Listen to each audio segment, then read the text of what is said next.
Olá, irmãos e irmãs em Cristo. Venho aqui hoje gravar para vocês mais um vídeo do meu canal Revelando as Profecias da Bíblia. E no vídeo de hoje, vou começar uma série nova, é a série do livro Grande Conflito. Vou fazer uma narrativa. O livro Grande Conflito só vai ser narrativa, que eu vou falar a história do que a Ellen G. White contou para todos nós nesse livro maravilhoso, que era sobre a destruição de Jerusalém, que era a perseguição do povo cristão, do tempo da escuridão, cara, do tempo da Idade Média, cara, sobre a opressão papal, tudo que tiver escrito aqui, eu vou relatar para vocês, tá ok? Eu vou fazer uma narrativa. Mas antes de eu falar sobre este assunto, eu peço a ajuda de vocês para se inscreverem no meu canal Revelando as Profecias da Bíblia. Deixe seu like, ative o sininho de notificações para receberem o meu vídeo e compartilhe com o maior número de pessoas que vocês puderem para, para divulgar o meu canal, o conteúdo do meu canal. Eu preciso da ajuda de vocês, quero que vocês se inscrevam no meu canal. Eu preciso de maior número de pessoas, antenadas no meu canal, para que eles possam aprender mais sobre a palavra de Deus, tá ok? Vamos orar para fortalecer a nossa fé? Querido Deus e Pai, muito obrigado por esse minutos e segundos que o Senhor vai estar comigo, Senhor, para que eu possa começar essa nova série, cara, do grande conflito que o Senhor inspirou a serva do Senhor, a Ellen G. White, a escrever sobre todo este tempo, que era de opressão, cara, da perseguição dos cristãos. Por isso, meu Deus, eu vou relatar tudo isso para os povos, nações e línguas, para que eles possam aprender mais sobre a história e que possam voltar ao seu amor. Muito obrigado, meu Deus. Tudo isso agradeço e oro em nome do meu Salvador Jesus Cristo. Amém. Então, povo de Deus, vamos começar. Eu vou começar hoje com a introdução. Aquela introdução são 3 páginas. Ellen G. White relatou tudo, que era desde o começo da criação e foi passeando pelas eras, tá ok? Vou falar da introdução hoje. Introdução, o futuro. Vou começar. Antes que o pecado entrasse no mundo, Adão vivia em plena comunhão com seu Criador. Desde, porém, que o homem se separou de Deus pela transgressão, a raça humana ficou privada desse ato privilégio. Pelo plano de redenção, entretanto, abriu-se um caminho mediante o qual os habitantes da terra podem ainda ter ligação com o céu. Deus se tem comunicado com os homens mediante ao seu Espírito, e a luz divina tem sido comunicada ao mundo pelas revelações feitas a seus servos escolhidos. Homens santos de Deus falaram inspirados pelo Espírito Santo. Durante os primeiros 25 séculos da história humana, não houve nenhuma revelação escrita. Aqueles que dentre os homens que haviam sido feitos receptáculos das revelações divinas comunicavam esta verbalmente aos seus descendentes, passando assim ao seu conhecimento para gerações sucessivas. A revelação escrita data de Moisés, que foi o primeiro compilador dos fatos até então revelados, os quais enfeixou em volume. Este trabalho prosseguiu por espaço de 1600 anos, desde Moisés, o autor de Gênesis, até João, o evangelista, transmitindo-nos por escritos os mais sublimes fatos do Evangelho. A Escritura Sagrada aponta a Deus como seu autor. No entanto, foi escrita por mãos humanas, e no variado estilo de seus diferentes livros apresenta os característicos dos diversos escritores. As verdades reveladas são dadas por inspiração de Deus. Acham-se, contudo, expressas em palavra de homens. O Ser Infinito, por meio de seu Santo Espírito, derramou luz no entendimento e coração de seus servos. Deu sonhos e visões, símbolos e figuras, e aqueles a quem a verdade foi assim revelada concretizaram os pensamentos em linguagem humana. Os 10 mandamentos foram pronunciados pelo próprio Deus e por sua própria mão foram escritos. São de redação divina e não humana. Mas a Escritura Sagrada, com divinas verdades expressas em linguagem de homens, apresenta uma união do divino com o humano. União semelhante existiu na natureza de Cristo, que era Filho de Deus e o Filho do homem. Assim é verdade com relação à Escritura. como foi em relação a Cristo. O Verbo se fez carne e habitou entre nós. Quem disse isso foi João, capítulo 1, versículo 14. Escritos em épocas diferentes, por homens de origem e posição diversas, e variando entre si quanto à sua capacidade intelectual e espiritual, os livros da Bíblia oferecem um singular contraste de estilos em uma variedade de formas dos assuntos expostos.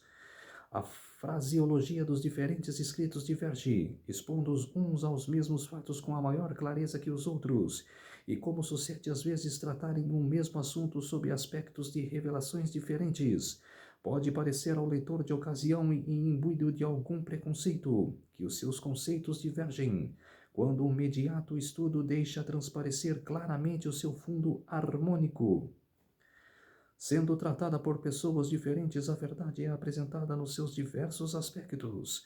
Um escritor apresenta os pontos que se harmonizam com sua experiência ou com a sua capacidade de percepção e apreciação, ao passo que outro prefere encarar a verdade por outro prisma. Todos eles, porém, atuam sob a direção do mesmo espírito para apresentar aquilo que mais particular impressão exerce sobre o seu espírito. Resultado daí uma variedade de aspectos da mesma verdade, mais perfeitamente harmônicos entre si. As verdades assim reveladas formam um todo perfeito, que admiravelmente se adapta às necessidades humanas, em todas as condições e experiências da vida. É assim que Deus escolheu comunicar sua verdade ao mundo através de pessoas, que Ele mesmo, pelo seu Espírito, habitou e autorizou para realizarem a sua obra.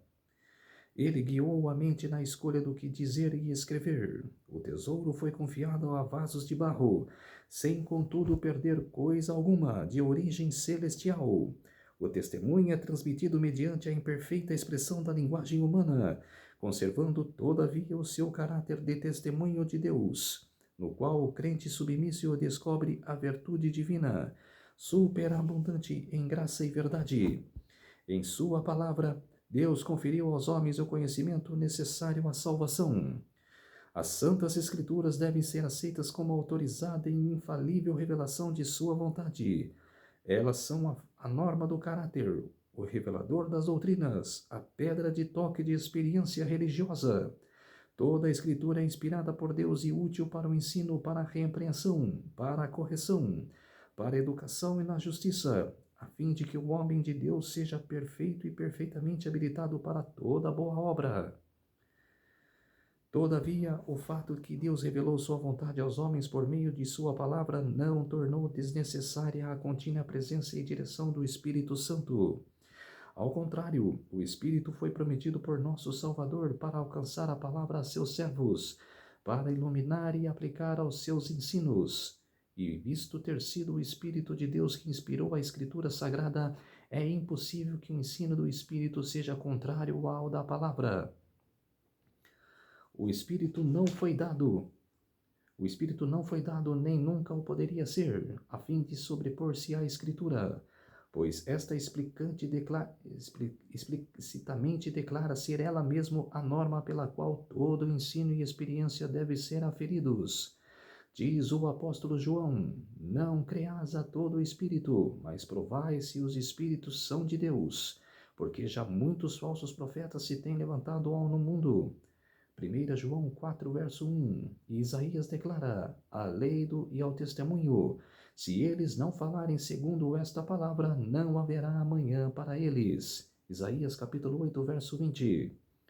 Muito descrédito tem arrecatado a obra do Espírito Santo ao erro de certa gente, que, presumindo-se iluminada por ele, declara não mais necessitar das instruções da palavra divina. Tais pessoas agem sob impulsos que reputam como a voz de Deus as suas almas. Entretanto, o espírito que as reage não é de Deus. Essa docilidade às expressões de momento com o desprezo manifesto do que ensina a Bíblia só pode resultar em confusão e ruína, favorecendo os desígnios do maligno. Como o ministério do Espírito tem importância vital para a Igreja de Cristo, é o decidido empenho de Satanás, por meio dessas excentricidades de gente desequilibrada e fanática, cobrir de opróbrio a obra do Espírito Santo e introduzir o povo a negligenciar a fonte de virtude de que Deus proveu para o seu povo. Em harmonia com a palavra de Deus, deveria seu Espírito continuar sua obra durante todo o período da dispensação evangélica, durante os séculos em que as Escrituras do Antigo Testamento, bem como as do Novo, estavam sendo dadas. O Espírito Santo não cessou de comunicar luz às mentes individuais, independentemente das revelações a serem incorporadas no cânon sagrado. A Bíblia mesmo relata como, mediante o Espírito Santo, os homens recebem advertências, provações e conselhos e instruções em assuntos de nenhum modo relativo à outorga das Escrituras, e faz menção de profetas de épocas várias, cujos discursos não há registrado. Semelhantemente, após a conclusão do cânon das Escrituras, o Espírito Santo deveria ainda continuar a sua obra, esclarecendo, advertindo e confortando os filhos de Deus. Jesus Cristo prometeu a seus discípulos: o Consolador, o Espírito Santo, que o Pai enviará em meu nome. Esse vos ensinará todas as coisas e vos fará lembrar de tudo quanto vos tenho dito. João capítulo 14, verso 26. Quando vier aquele Espírito de verdade, ele vos guiará em toda a verdade. E vos anunciará que há de vir. João 16, 13. As Escrituras claramente ensinam que as promessas, longe de se limitarem nos dias apostólicos, se estende à Igreja de Cristo em todos os séculos. O Salvador afirma a seus seguidores: estou convosco todos os dias, até a consumação dos séculos. Isso está em Mateus capítulo 28, verso 20. E Paulo declara que os dons e manifestações do Espírito foram postos na igreja para o aperfeiçoamento dos santos, para a obra do ministério, para a edificação do corpo de Cristo, até que todos cheguemos à unidade da fé e ao conhecimento do Filho de Deus, a varão perfeito, à medida da estatura completa de Cristo. Efésios capítulo 4, versos 12 e 13. A favor dos crentes na igreja de Éfeso, o apóstolo Paulo orava para que o Deus de nosso Senhor Jesus Cristo, o Pai da glória, vos conceda espírito de sabedoria e de revelação no pleno conhecimento dele, iluminados aos olhos do vosso coração, para saberdes qual é a esperança do seu chamamento, o qual a suprema grandeza do seu poder para com os que cremos, segundo a eficácia da força de seu poder. Era a ministração do Espírito na iluminação do entendimento e desvendamento dos olhos do espírito humano para a penetração das coisas profundas da palavra de Deus, que o apóstolo suplicava para a igreja de Éfeso. Depois da maravilhosa manifestação do Espírito Santo no dia do Pentecoste, Pedro exortou o povo a arrepender-se e batizar-se em nome de Cristo para a remissão de seus pecados. E disse ele: e recebereis o dom do Espírito Santo, porque a promessa vos diz respeito a vós filhos, e a todos os que estão longe, a tantos quantos Deus nosso Senhor a chamar. Atos capítulo 2, versos 38 e 39. Em imediata relação com as cenas do grande dia de Deus, o Senhor, pelo profeta Joel, prometeu uma manifestação especial de seu Espírito. Joel capítulo 2, verso 28. Esta profecia recebeu um cumprimento parcial no derramamento do Espírito no dia de Pentecoste, mas atingirá seu pleno cumprimento na manifestação da graça divina que acompanhará a obra do final do Evangelho. A grande controvérsia entre o bem e o mal há de assumir proporções cada vez maiores até o seu final desenlace. Em todas as épocas, a ira de Satanás esteve voltada contra a Igreja de Cristo, motivo pelo qual Deus a adotou de seu Espírito e de sua graça para que pudesse enfrentar todas as oposições do mal. Ao receberem os apóstolos a incumbência de levar o Evangelho até os confins da terra e escrevê-lo para gerações futuras, Deus lhes deu a iluminação de seu Espírito, à medida, porém, que a igreja se aproxima da hora da sua libertação definitiva. Satanás há de agir com redobrada energia. Ele desceu a vós e tem grande ira, sabendo que já tem pouco tempo. Apocalipse capítulo 12, verso 12. Ele operará com o dom e com todo o poder e sinais de prodígios de mentira, segundo a Tessalonicenses capítulo 2, verso 9. Durante 6.000 anos, esse espírito superior que ocupou outrora lugar permanente entre os anjos de Deus tem estado devotado a uma obra de destruição e engano, e toda a habilidade e astúcia satânicas adquiridas, toda a crueldade desenvolvida nesta luta de longos séculos, serão empregadas contra o povo de Deus no conflito final. É nesse tempo cheio de perigos que os seguidores de Cristo terão de anunciar ao mundo a mensagem do segundo advento de Cristo, a fim de preparar um povo imaculado e irrepreensível para a volta do Senhor. 2 Pedro capítulo 3, verso 14. Então, como nos dias dos apóstolos, a igreja terá necessidade de uma dotação especial da graça e poder divinos. Mediante a iluminação do Espírito, cenas do prolongado conflito entre o bem e o mal foram pranteadas à autora destas páginas, de quando em que me foi permitido contemplar a operação nas diversas épocas do grande conflito entre Cristo, o príncipe da vida, o autor da nossa salvação, e Satanás, o príncipe do mal, o autor do pecado, o primeiro transgressor da santa lei de Deus. A inimizade de Satanás para com Cristo manifestou-se contra os seus seguidores. O mesmo ódio aos princípios manifestou-se contra princípios da lei de Deus, o mesmo expediente de engano, em virtude do qual se faz o erro parecer verdade, pelo qual a lei divina é substituída pelas leis humanas, e os homens são levados a adorar a criatura em lugar do Criador. Pode ser divisados em toda a história do passado.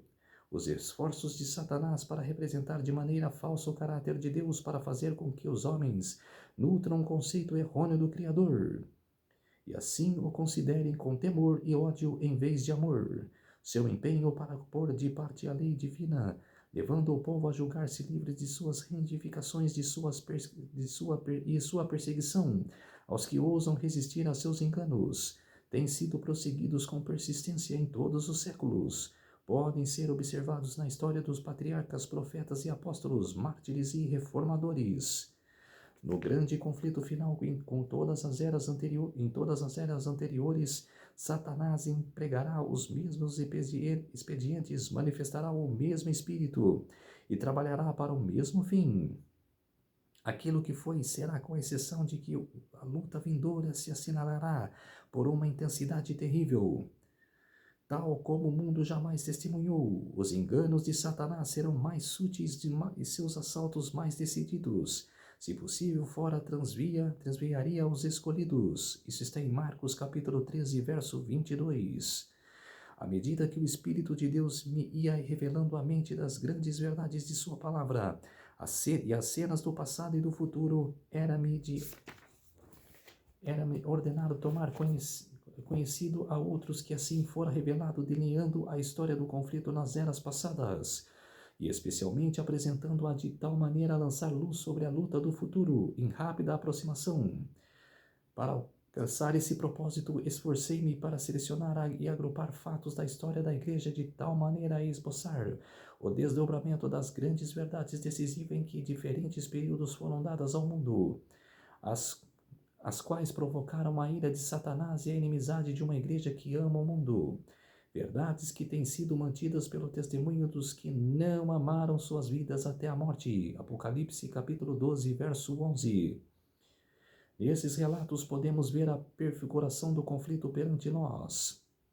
Olhando às luz da palavra de Deus, pela iluminação de seu Espírito, podemos ver a descobertos os artes do maligno e os perigos que deverão evitar o que serão achados irrepreensíveis diante do Senhor em sua vinda.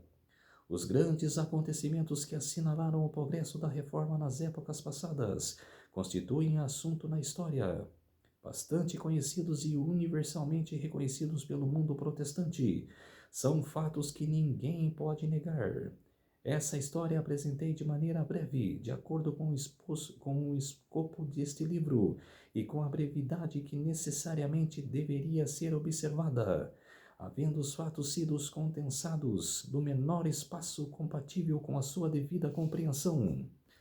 Em alguns casos que algum historiador agrupou os fatos de tal modo a proporcionar, em síntese, uma visão compreensiva do assunto. ou resumiu convenientemente os pormenores. Suas palavras foram citadas textualmente. Em alguns outros casos, porém, não se nomeou o autor, visto como as transcrições não feitas com o propósito de citar aquele escritor como autoridade. Mas por que sua declaração provê uma apresentação do assunto pronta e positiva, narrado a experiência e a perspectiva dos que levam avante a obra da reforma?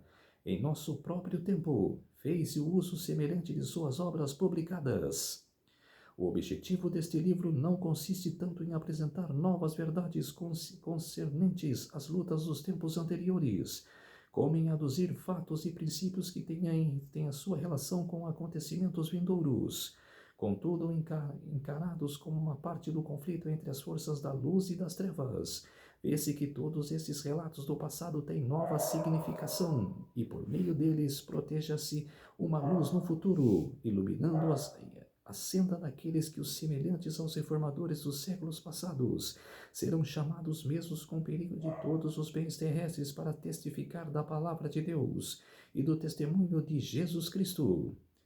Desdobrar as cenas do grande conflito entre a verdade e o erro, revelar os ardis de Satanás e os meios por que lhes podemos opor e eficaz existência, apresentar uma solução satisfatória do grande problema do mal, derramado luz sobre a origem e a disposição final do pecado, de tal maneira a manifestar-se plenamente a justiça e benevolência de Deus em seu trato com as suas criaturas, e mostrar a natureza santa, imutável de sua lei. Eis os objetivos deste livro, que mediante sua influência a alma se possam libertar do poder das trevas e tornar-se-á participantes da herança dos santos na luz, para louvor daquele que nos ama e se deu a si mesmo por nós. É a fervorosa oração da outrora. Assinado por Ellen G. White. Esse livro é maravilhoso. Quando eu li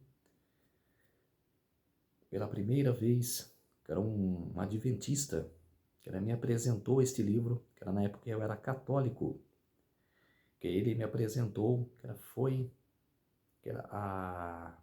aos pouquinhos, que era me apresentando a origem adventista. Mas eu ainda estava como católico, que eu estava na igreja católica. Então, por isso, que era pouco a pouco, ele foi me digerindo, que era foi me apresentando a igreja adventista. Que era, isso foi em 2019, que ela me apresentou o livro O Grande Conflito, e que era o livro Grande Conflito e o livro Grande Controvérsia, que são as mesmas.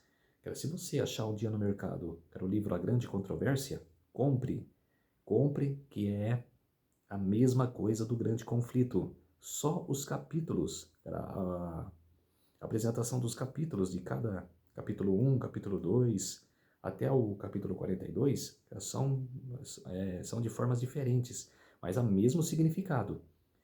Por exemplo, assim, que era o capítulo 1 mesmo, a destruição de Jerusalém, que ela vai aparecer no livro Grande Conflito. A destruição, quer dizer, não vai ter o nome de Jerusalém. Então, quer dizer, é a mesma coisa, é o mesmo texto. Então, você pode comprar a Grande Controvérsia, que é a mesma coisa do Grande Conflito. Então, ele foi me apresentando, e em 2020, em novembro de 2020, eu me tornei adventista e comecei a ler o livro, que era o Grande Conflito. Que era quando ele me deu o livro, eu não li. Era por causa que eu estava ainda na católica e não acreditava muito, que era nessas teorias. Mas, quando pela primeira vez eu fui na igreja adventista, eu comecei a ver claramente que era a importância desse livro. Então comecei a ler, li ele inteiro, que eram os 42 capítulos, e é maravilhoso, e por isso que eu vou passar para vocês esses 42 capítulos, e mais hoje que eu passei a introdução ao futuro. Tá ok? Vamos orar para fortalecer a nossa fé. E no próximo vídeo, a destruição de Jerusalém, o capítulo 1. Querido Deus e Pai, muito obrigado por estes minutos e segundos que o Senhor esteve comigo nessa estreia desse grande livro, O Grande Conflito, que o Senhor inspirou a serva do Senhor Ellen G. White a escrever, apresentar as verdades. O livro dela é a luz menor, e o livro do Senhor, meu Deus, é a luz maior, muito maior. A grande palavra de Deus, a palavra divina, a palavra que todos nós devemos guardar em nossos corações, o aprendizado, o ensinamento, e que devemos andar como Cristo andou aqui na terra, respeitando as leis, respeitando os mandamentos, andando conforme a respectiva da lei. Então, por isso, meu Deus, tudo isso agradeço e oro em nome do meu Salvador Jesus Cristo. Amém. Muito obrigado, povo de Deus. Então, eu peço a ajuda de vocês, como eu disse no começo do vídeo. Se inscreva no meu canal Revelando as Profecias da Bíblia, deixe seu like, ative os sininhos de notificações para receberem o meu vídeo e compartilhe com o maior número de pessoas que vocês puderem o conteúdo do meu canal. Eu preciso da ajuda de vocês, tá ok? Um feliz sábado a todos e até o próximo vídeo. Tchau!